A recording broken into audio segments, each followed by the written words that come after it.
வேலையை காட்டிய சிவிஎஸ், மோப்பம் பிடித்த எடப்பாடி, ஒட்டுமொத்தமாக காலியான விழுப்புரம் கூடாரம். சி.வி. சண்முகத்துக்கு ஆதரவா செயல்பட்ட விழுப்புரம் மாவட்ட நிர்வாகிகளை அதிமுகவில இருந்து நீக்கி இருக்காரு அந்த கட்சியோட பொதுச் செயலாளர் எடப்பாடி பழனிசாமி. வல்லம், மயிலம், திண்டிவனம் செயலாளர்களை அந்த பொறுப்பில இருந்து நீக்கி எடப்பாடி பழனிசாமி உத்தரவிட்டிருக்கக்கூடிய நிலையில விழுப்புரத்துல பரபரப்பு தொத்திக்கிட்டு இருக்கு. இந்த நிலையில ஏன் அவங்கள கட்சியில இருந்து எடப்பாடி நீக்கினாரு அப்படிங்கறதுக்கான காரணம் இப்போ வெளியாகி இருக்கு. அதிமுகவில சட்டமன்ற தேர்தலில் வெற்றி பெற்ற எம்எல்ஏக்கள் அவங்களோட பதவிகளை ராஜினாமா செஞ்சு தமிழக வெற்றி கழகத்துல இணைஞ்சிட்டு வராங்க. அது மட்டும் இல்லாம தமிழக வெற்றி கழகத்துக்கு ஆதரவு தெரிவிச்ச நிலையில அவங்க மேலையும் எடப்பாடி பழனிசாமி நடவடிக்கை எடுத்துட்டு வராரு. இந்த நிலையில மயிலம் தொகுதியில அதிமுக சார்பா சட்டமன்ற தேர்தலில் வெற்றி பெற்ற முன்னாள் அமைச்சர் சி.வி. சண்முகம் விழுப்புரம் மாவட்ட அதிமுக செயலாளரா இருந்தாரு. இவரு சட்டமன்றத்துல தமிழக வெற்றி கழகத்துக்கு ஆதரவு தெரிவிச்சாரு. இதனால அதிமுக பொதுச் செயலாளர் எடப்பாடி பழனிசாமி மாவட்ட செயலாளர் பதவியை பறிச்சாரு. இந்த நிலையில இதுவரைக்கும் தனி அணியாவே செயல்பட்டு வராங்க சி.வி. சண்முகம். இதற்கிடையில சிவிஎஸ் தமிழக வெற்றி கழகத்துக்கு போக இருக்கிறதா தகவல்கள் பரவுச்சு. இந்த நிலையில கடந்த கொஞ்ச நாட்களுக்கு முன்னாடி திண்டிவனம் அப்புறம் செஞ்சியில அதிமுக நகர வீரர்கள் வீராங்கனைகள் கூட்டம் திண்டிவனம் தனியார் திருமண மண்டபத்துல மாவட்ட செயலாளர் பசுபதி தலைமையில நடந்துச்சு.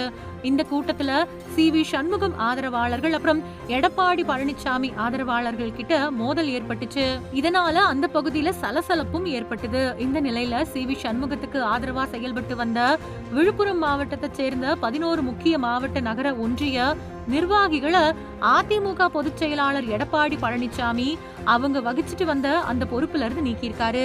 அது மட்டும் இல்லாம திண்டிவனம், வல்லம், செஞ்சி, மயிலம், ஓலக்கூர் உள்ளிட்ட ஒன்றிய செயலாளர்களையும் பொறுப்புல இருந்து நீக்கியிருக்காரு.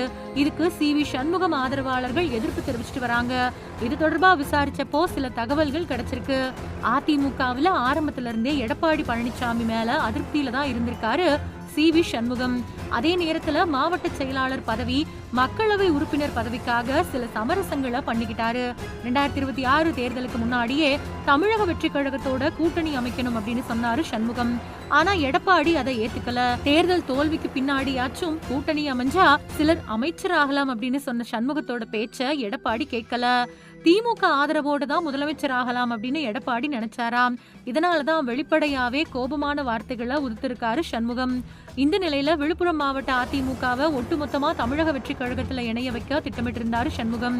அதனாலதான் அவரோட பதவி பறிக்கப்பட்டுச்சு. இதுக்கிடையில மாவட்ட நகர் ஒன்றிய செயலாளர்களை தொடர்பு கொண்ட சி.வி. சண்முகம் ஒட்டுமொத்தமா விழுப்புரம் மாவட்ட அதிமுகவை தமிழக வெற்றி கழகத்துல இணைய வைக்க சிவிஎஸ் பேச்சுவார்த்தை நடத்திட்டு இருக்காரு. இதை தெரிஞ்சுக்கிட்டுதான் இப்போ அந்த நிர்வாகிகளை எடப்பாடி பழனிசாமி காலி பண்ணி இருக்காரு அப்படின்னு சொல்றாங்க விழுப்புரம் மாவட்ட அதிமுகவினர்.